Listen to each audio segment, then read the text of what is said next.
back here from Boreo's Live, 8891 McDonald's Parkway in Cicero, New York, with Adrian Autry, Syracuse Orange, assistant coach. We are here. There's music outside. Beautiful. Even when it's cloudy outside, there's still people outside eating, relaxing. Weather's warm. It's nice. Boreo's is open year-round, though. Don't let it fool you. When the snow comes, as I know, and you know it will, Syracuse, when it comes out here, no worries at all. And when snow comes, you know it's basketball season as well, right around the corner. So, first and foremost, Adrian, how you been? I've been good.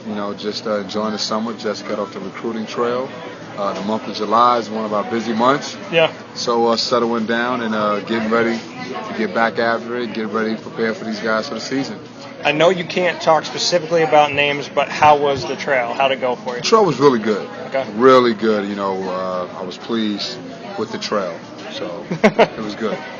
Now, when you go out there and you have this Syracuse name, which I think very easily people could say is one of the top 3 in the country, when you're traveling with Syracuse on your chest, does it make life easier for you when you walk in? Are you one of those teams that you can walk into a high school gym and everybody stops?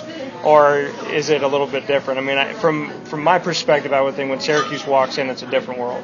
Well, I think, the brand is definitely strong. I think people do recognize, when we do go to an event or we sit and we're watching a particular game, I think people do take notice. But, you still have the Dukes of the world and the Kentuckys of the world, so right. North Carolinas. There's a lot of good schools out there, so. But Syracuse is a unique and strong brand, and I do believe people take notice. With you and what you've done over the last few years here at Syracuse, with everyone that you've brought in, Chris McCullough is coming in now, but everyone that you brought in beforehand, Tyler Ennis, Jeremy Grant, as you continue to go back, and also Mike Benajay came over as a transfer. When you look back on the talent that you've been able to bring in, are you reaching where you want to be? I mean, are you hitting your goals personally for yourself as far as the talent that you feel like you're bringing to the table? Well, I think my personal goals are team goals, and being able to help and bring kids in to contribute to the program, and also watching them grow and letting them benefit and achieve their goals and enjoy what we arguably is the most fun that they'll have in their lives. So I think right. Being able to give that balance and it be a part of the job that I work at and the school that I'm at, that's the really the big thing is that I'm pleased about is that the guys that that's come through the program since I've been here have been able to enjoy themselves on and off the court, be successful on and off the court, and reach goals and dreams that they strive for. One of those guys, Jeremy Grant, found his way to the NBA, Philadelphia 76ers. I had the opportunity to cover him down at Summer League. His team won Summer League in Orlando, and he brought you up a lot with working on the jump shot, helping him to be a better all-around player.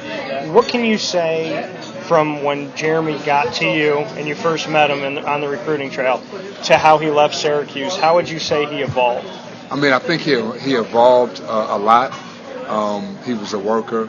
The one thing, you knew he had the athletic ability, but he was a worker, and I think, unfortunately, Syracuse, we only got to kind of get a glimpse of it. I think, his best playing days are way ahead of him, and I think you'll see that when it's all said and done. It'll be one of those scenarios where you're watching him in 2 or 3 or 4 years, and you'll go, God, I didn't know he wasn't. I don't think he was that good at Syracuse, and you're gonna be right. But he had a bright future. I mean, the one thing about Jeremy is, again, he was a worker, and I knew that he was a humble kid. And he wanted to get better, and he worked. He worked while he was here.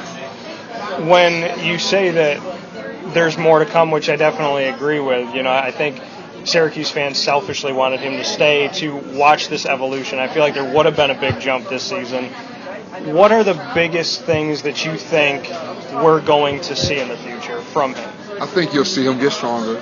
I think you'll see him be able to have the ability to put the ball on the floor and finish through contact. Also be able to hit.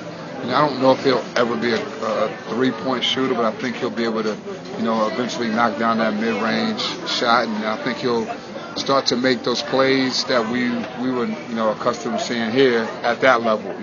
Right. The athleticism. But I think the strength just the overall improvement in his game, being able to take the contact and, getting confident. I think, even when you look at the summer league, the first couple of games to like the middle towards the end, you just seeing him start to get kind of comfortable and, his numbers start to get a little bit better. So, he'll work. He'll work, and I think, again, those are the things that you'll see kind of develop as far as his physical abilities to get stronger and be able to shoot consistently. Everybody once they get a chance to get to the NBA or professional, they get better. Guys get better because now they're professional and they work at it 24/7. He had said that in the first couple games that it was trying to get comfortable. He was trying to feel his way around, get to know the game. Then you saw in Game 3, Game 4, Game 5 that he was getting to double digits, that the rebounds were coming.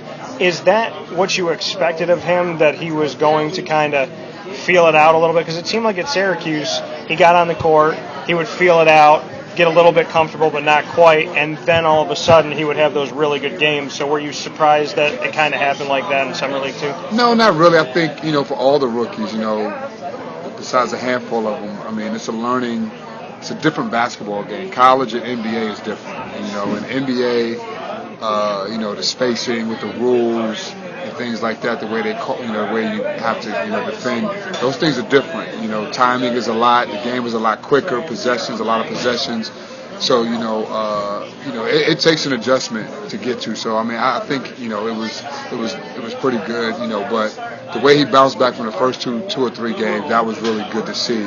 But it kind of speaks to his ability and adapt to pick up things quickly. That's Adrian Autry. I'm Dan Tortora. We're here at Boreo's 8891 McDonald's Parkway in Cicero, New York. Make sure that you get yourself over here, have some great food, great atmosphere, and come hang out with us once a month. And you can get a free T-shirt as well as have Adrian Autry sign that T-shirt, which automatically bumps up the value of the T-shirt. Bumps up the value a whole lot. Hold on to it. Once again, Adrian Autry, Syracuse Orange men's basketball assistant coach. I'm Dan Tortora of Dan Tortora Broadcast Media. We'll be back here from Boreos, so stay tuned.